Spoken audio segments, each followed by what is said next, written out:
Hi players, dzień dobry from Wrocław, Poland. My name is Asaf Hirsch and welcome to my channel Easy Board Games. Today I have the absolute pleasure of being hosted in the wonderful studios of Glass Cannon Unplugged.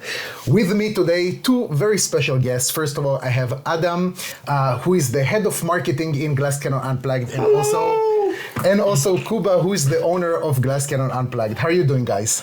Hey Asaf, wonderful to have you here. And your other lovely half that we do not see on the camera.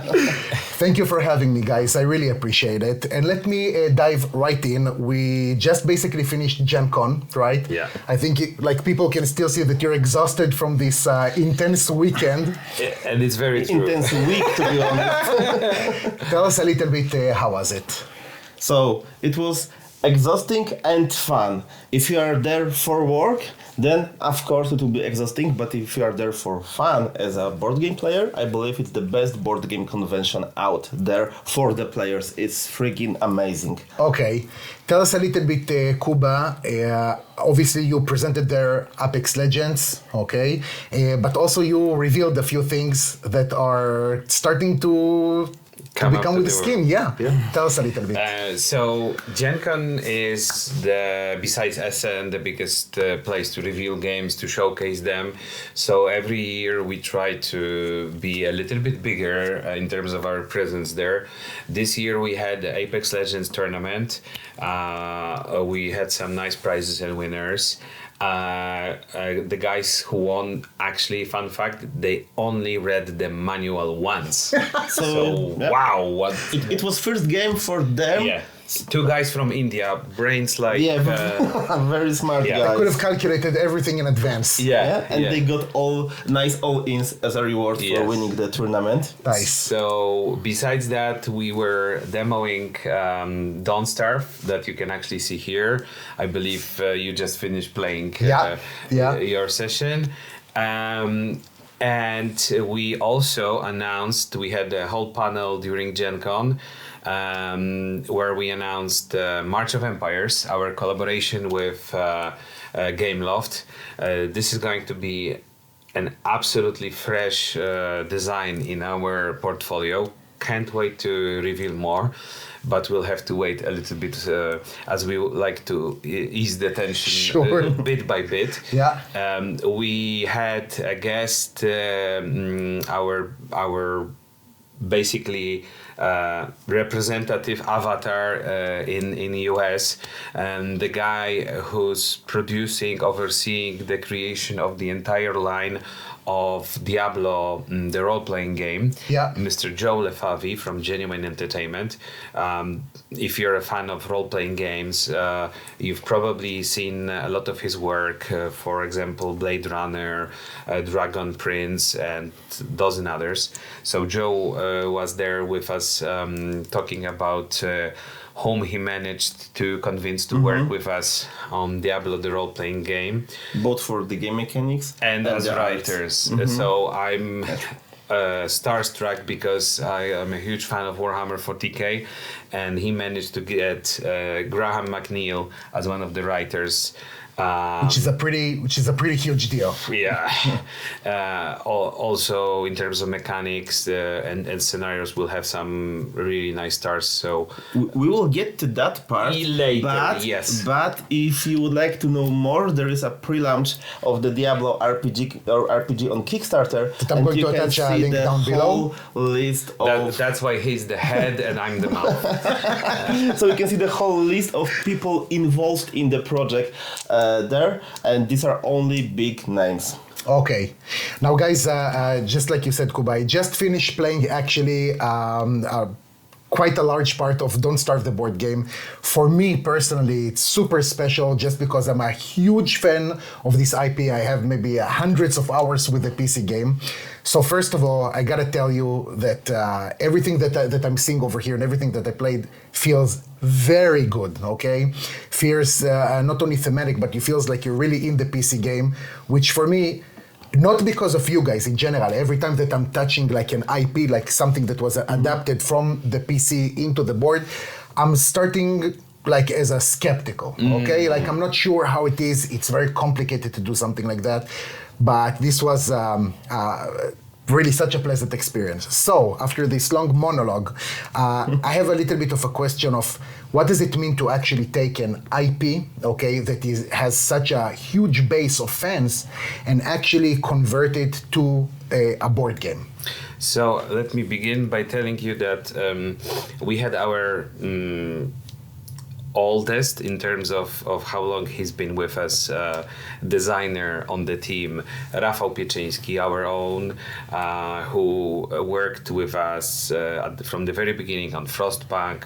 Then together with Grzegorz, they co-created Apex Legends. So we had Rafał on this project from the very beginning. He's the author of this game, and it's his design, his love child. So we put our best guy on it. Rafał is also extremely engaged into such games, and it's very visible in the game. Whenever we approach an IP, we begin by stripping it to the very bone. Okay.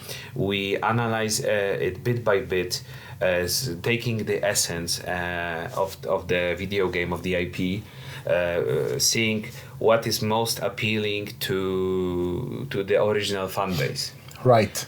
So as our motto says, engineering adaptations means that when we do an adaptation, we want to ensure that first of all it's accurate to the original, but if you don't know it, it's still a great board game. Right. And if we're already talking about the original, you just had a meeting with Clay actually, right? Yeah. Adam, can you tell us a little bit about how it was? Oh, it was amazing. So we've been to Vancouver for the week before Gen Con. So it was a great experience because we got to work with Clay at their HQ. We did a playthrough, we did some recordings. We will put that on our YouTube real soon. Perfect. But also we discussed the project. They play tested the latest iteration of the project. So the miniatures, we got the feedback. So we work hand in hand with Clay Entertainment in order to bring the best version of Don't Starve the board game possible. So and they fed us some really mean salmon.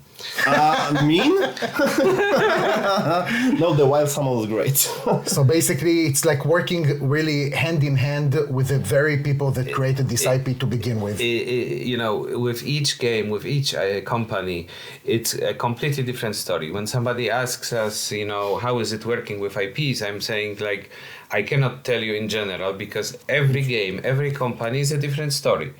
And with Clay Entertainment and with Corey, hello Corey, you're the best.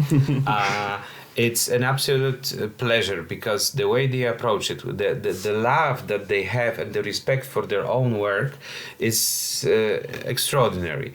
And whenever we get feedback from them, it's always feedback that seems relevant to the IP and just gives us this a little bit extra spice to the whole thing. So it's an absolute pleasure to work with these guys. And I think it's best visible in the game. This is 100%. And Don't Starve is basically being launched pretty soon? Yeah. It's coming to Kickstarter this September. We cannot share more at this point, but it's gonna happen this September. And for all of the people that are following the campaign before it launches, we have a special mini expansion as a free gift. It's called Constant Curiosities, and it includes some of the game components that will extend the core game box components. Well, that really sounds good. And of course, I'm going to attach a link to the campaign down below in the description. Adam, I want to say thank you very much for now. Kuba, we're going to stay together and we're going to have also the project manager, Greg, of March of Empires. Bye! All right, so we're back actually with Greg, which is the project manager of March of Empires, which is another new project of Glass Cannon Unplugged. Greg, hi guys. Thank you very much for being here. Thanks for having me. Of course. And well, first of all, Greg and I know each other since basically the Apex Legends videos, right? Because when I did the videos, Greg was the developer basically that verified that the video is okay. But since then we passed a little bit of a road, and now you're working basically on a new project. So this project was actually an adaptation from a mobile game, right, into a board game. Yes, that's true. So tell us a little bit about the game in general and about this process. So we were asked to prepare a board game for March of Empires license, and we were thinking how to best approach it.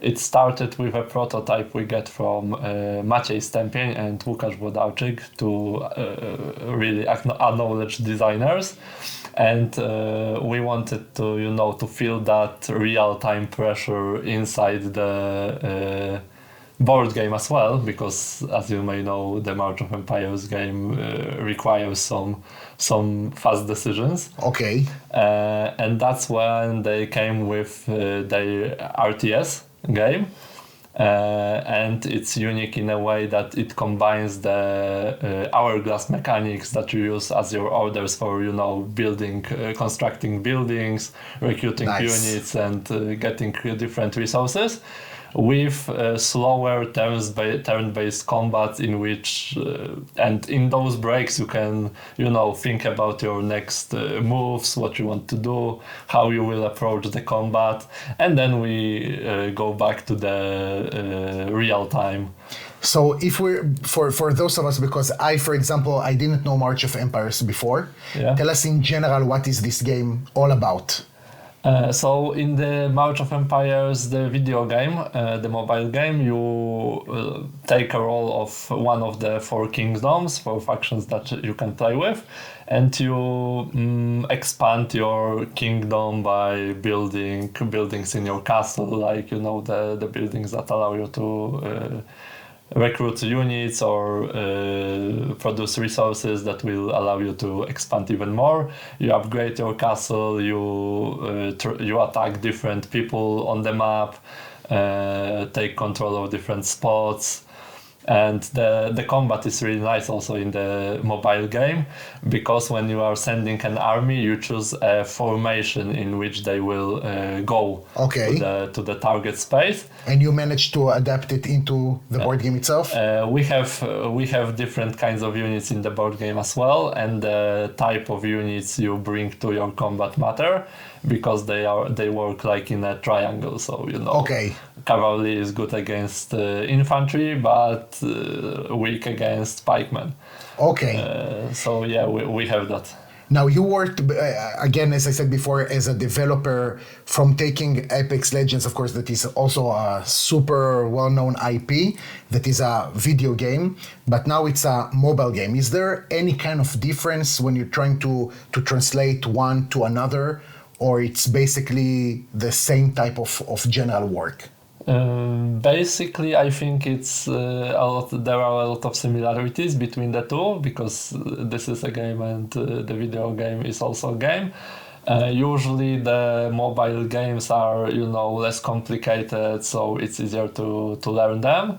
And the main difference is how you play them, like with the interface, touch screens and everything. Sure. But on the mechanics side and on the adaptation side, I find them similar.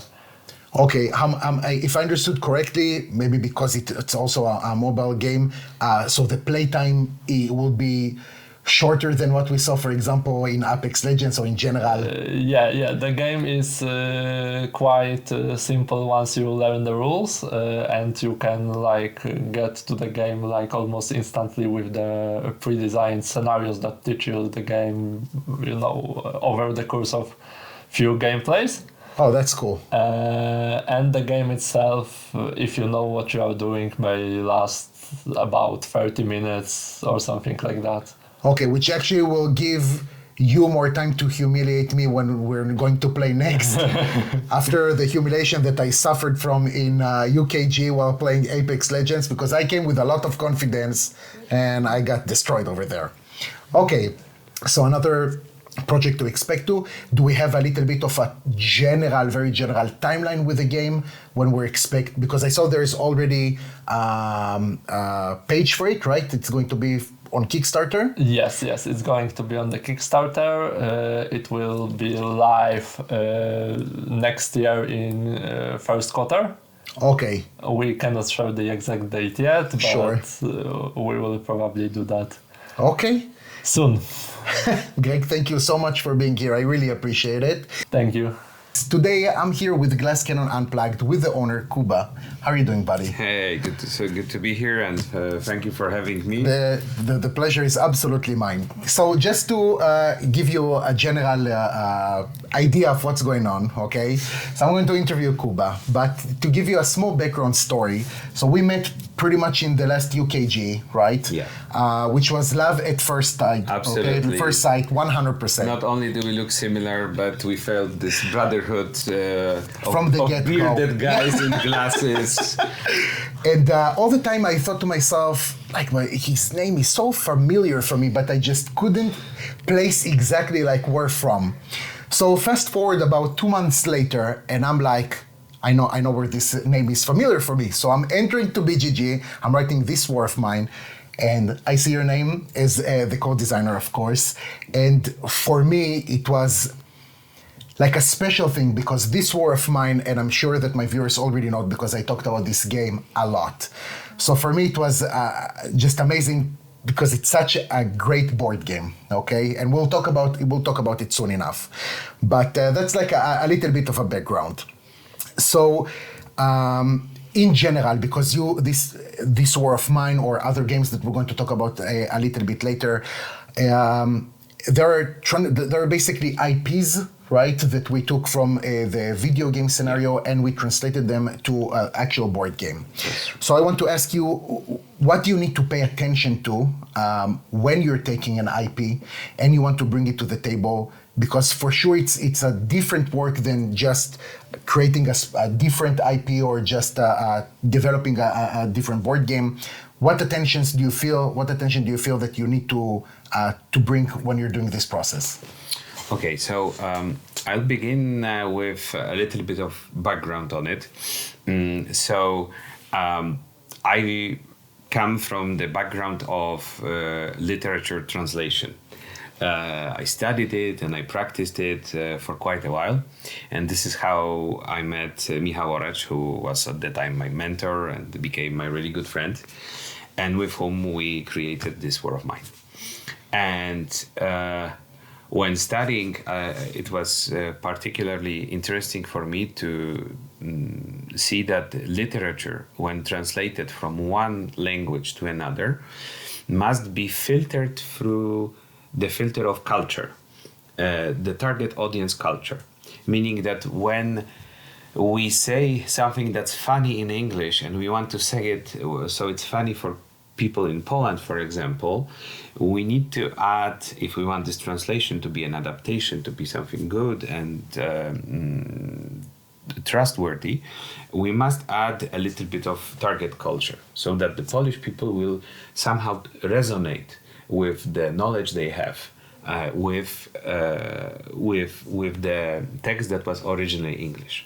And this gave me the idea for the company that is now Glass Cannon Unplugged. Right. And it began with this War of Mine and my work with Michał, with Awaken Realms, with Galacta, and with the fine folk of 11-bit Studios. Right. And the main idea behind it was that when taking a video game or any other IP and translating it to the language of tabletop, one must take into account the culture of board games, of tabletop. Their mechanics, their language, their restrictions, such as components, their physical limitations. We cannot have 25,000 people living in the board game of Frostpunk, because it would take too much space and too much time to handle. So we need to minimize, cut, change, omit. We need to be creative about the process, but by the end of the day, it must feel the same, hopefully, or similar. And so is the answer to your question. I think that the most important thing when translating IPs to the language of tabletop is to think what is the essence and to distill it into an experience that is familiar to board game players.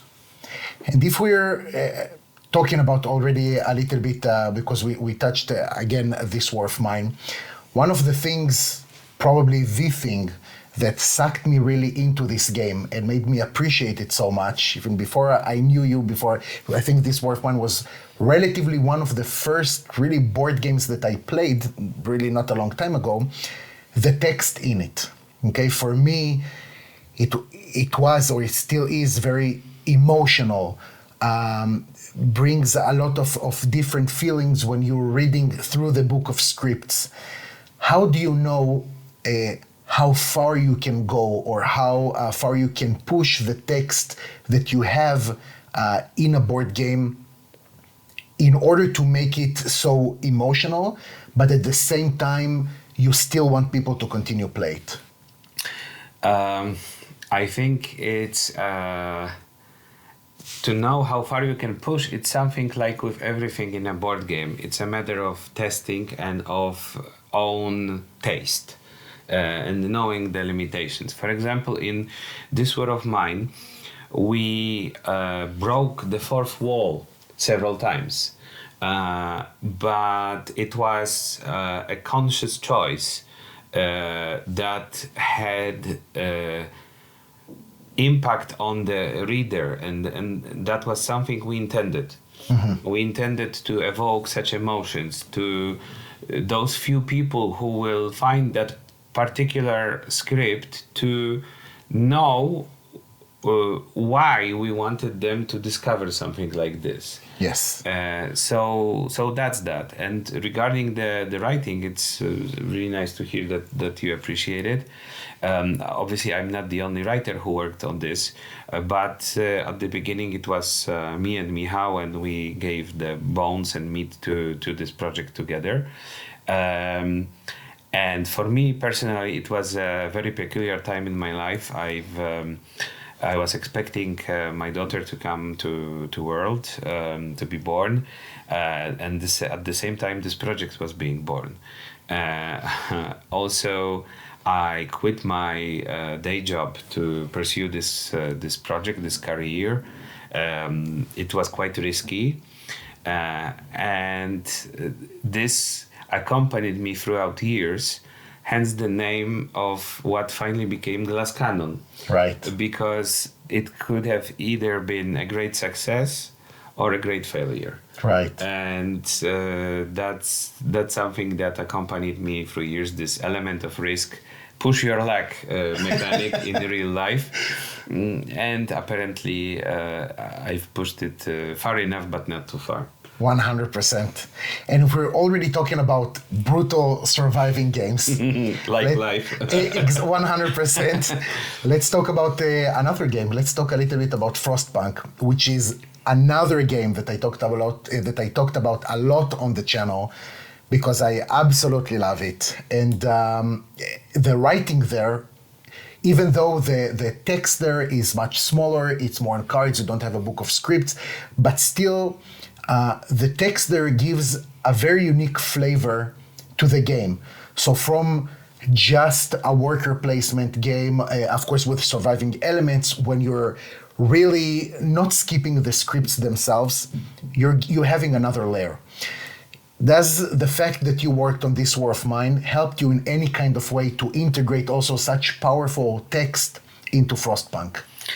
Yes and no. The no part is that after this war of mine, I had some kind of, how could you say, a writer's block. Okay. I also had a lot of emotion connected with the project, both good and bad. And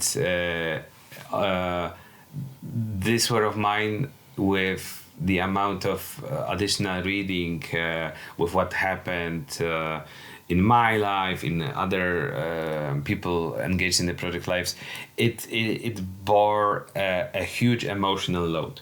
Of course. And when we were after the campaign for Frostpunk, and the time came for me to actually sit on my butt and start working, I was delaying that moment, making Michał Ozon, who was the project manager for it, quite angry with me. Same for Rafał Pieczyński, our developer for Frostpunk. And also Adam Kwapiński, the author of the game. Yes. So when I felt all three guys whom I adore and who are my good friends and colleagues really angry at me, something broke, and I finally started writing, and it just flowed. I wanted to put so many emotions into this, and I wanted to use the fact that Frostpunk doesn't tells you a lot, but doesn't tell you everything about what has happened, what's possible there, what's not. And I knew, talking with the developers from 11-bit Studios, knowing the guys personally, I knew more or less, this is something you mentioned before, the boundaries to which I could go. Exactly. So I knew where I could venture, where I could explore, and where I should stop. Hence, we have fairy tales, myths, my favorite poems, a lot of stuff allegorical and metaphorical hidden in those short scripts. And I remember the guys coming to me, Rafał and our graphic designer Klema, telling me, this is too long, you must make it shorter. I was like, guys, what the hell, this is my best work, how can I make it shorter? If I cut one word, it loses its all meaning. You make the font smaller. Right. And that was our daily work at the time. But yes, that was something that returned to me, and definitely working on this War of Mine helped. And if we're talking about two IPs, this War of Mine, Frostpunk, of course we mentioned Apex Legends before, so we're talking about a lot of IPs that we're going to talk even a little bit more soon in the video.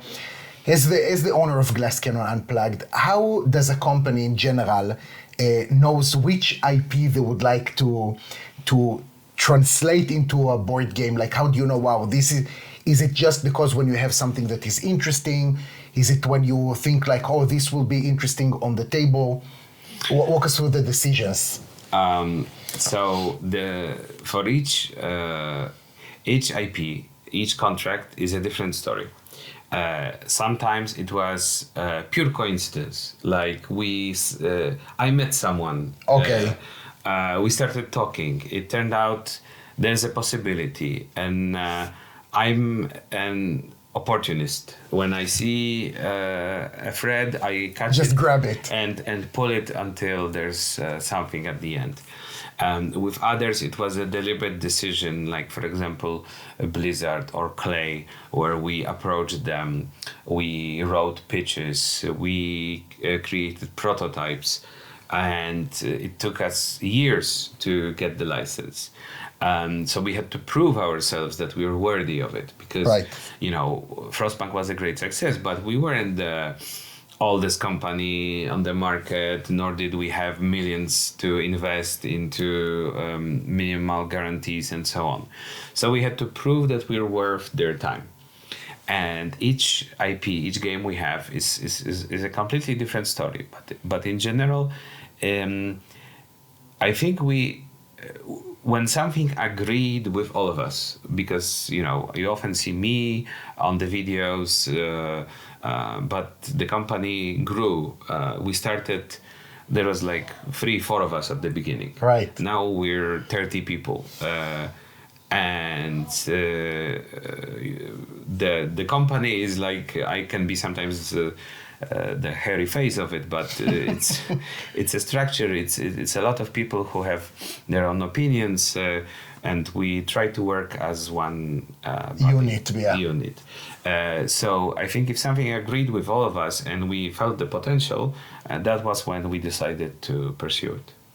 If you could have chosen any IP, any one project that you'll say, oh my God, I'm going to take this and I'm going to make something incredible, which IP you would have taken? My dream project is unfortunately undoable. Okay, explain. Because this is Baldur's Gate. Okay. Baldur's Gate is my absolute favorite. I love Faerun, I love Dungeons and Dragons. I had the pleasure of meeting Ed Greenwood, the wizard himself, who created the entire universe during Gen Con. And this is so vast, and to create a board game that would reflect the video games from my youth, right, the first and second installments of Baldur's Gate, it would be too massive, and it's simply better to play a role-playing game session. For sure. So this is my absolute personal dream. But for now, I really enjoyed playing Hollow Knight. Okay. Hopefully guys from Team Cherry will see my email, so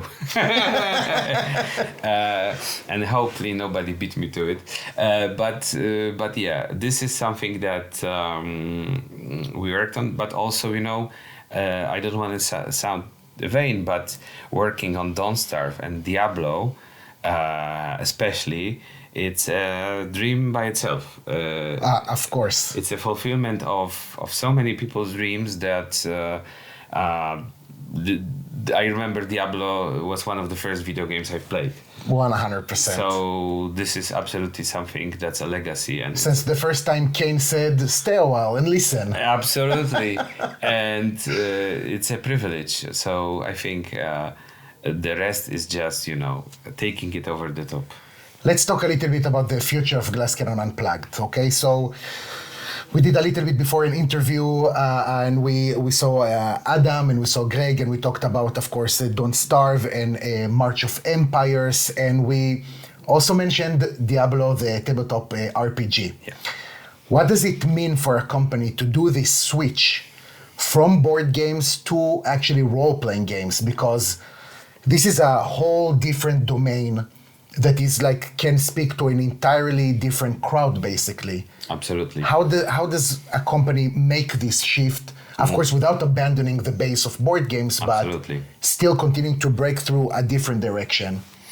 So, I would say one does not simply venture to Mordor.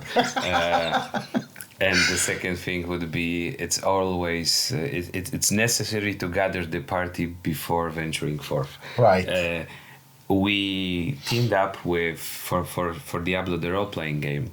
We teamed up with Joe Favi from Genuine Entertainment, who is an absolute master of handling IPs, but also of creating role-playing games. He works with Free League. He works independently.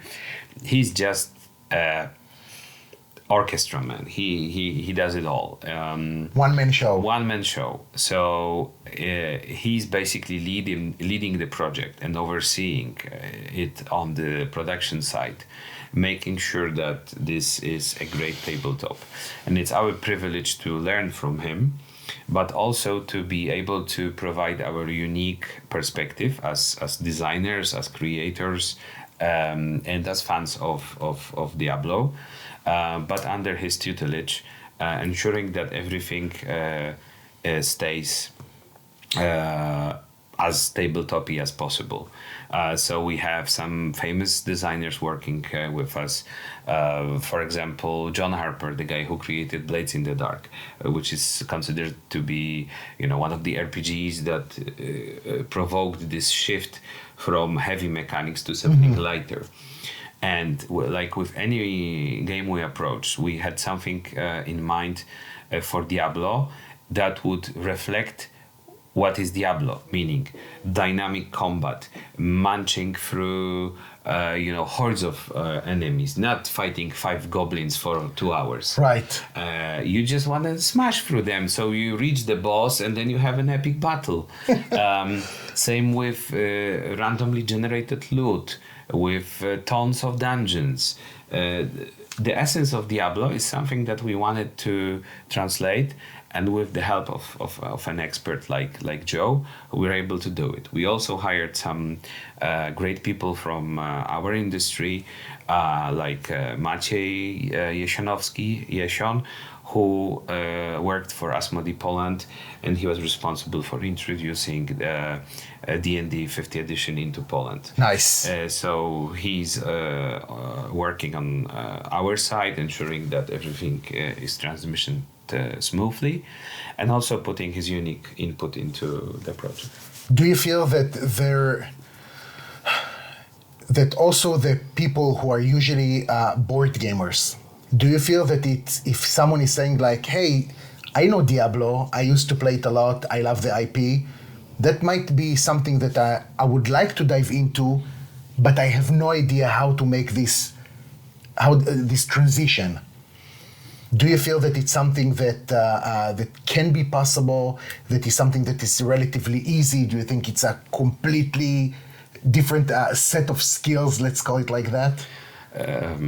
When I met Michał Oracz and we started working together, he told me something that goes along the lines, you listen to music, I listen to music, but it doesn't mean that we can play guitars. Right. So